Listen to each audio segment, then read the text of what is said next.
దేశానికి స్వాతంత్రం వచ్చి 75 సంవత్సరాల తర్వాత జగన్మోహన్ రెడ్డి అనేటువంటి వ్యక్తి ద్వారా మన రాజ్యాంగము చట్టము అపహాస్యం చేయబడతా ఉంది. ఇది దేశ సార్వభౌమాధికారానికి సవాలు, మన ప్రతిష్టకి భంగం. శాస్త్ర సాంకేతిక విజ్ఞానాన్ని అందించింది ఈ దేశం.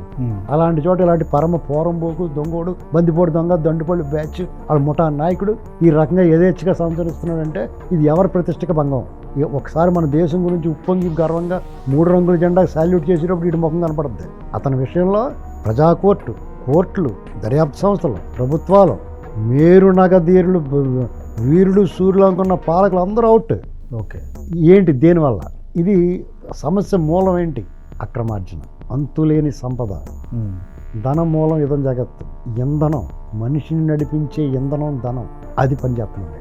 పవర్ఫుల్ ఇంధనం అది. ఆ ఫ్యూయల్లో అది బాబు సొమ్ము కాదు, అది కష్టపడి సంపాదించింది కాదు, దొంగిలించిన సొమ్ము గుట్ల కింద పేర్చి అవసరమైన చోట వినియోగిస్తున్నాడు అంతే. సిబిఐ పంజరం చిలకని కోర్టులు వ్యాఖ్యానించినవి. పంజరం చిలక కంటే దారుణం. ఎందుకని అంత వీక్ అయిపోతున్నాయి? వీక్ అయిపోవడం కాదండి, నేను చెప్పాను కదా, ధనం మూలం ఇతని జగత్ దాన్ని మొత్తం అమ్ముడిపోయారు. లేకపోతే ఎందుకు ఇతని పట్ల మీ ఉదార వైఖరి? అంతే, దీనికి సమాధానం చెప్పండి చాలు.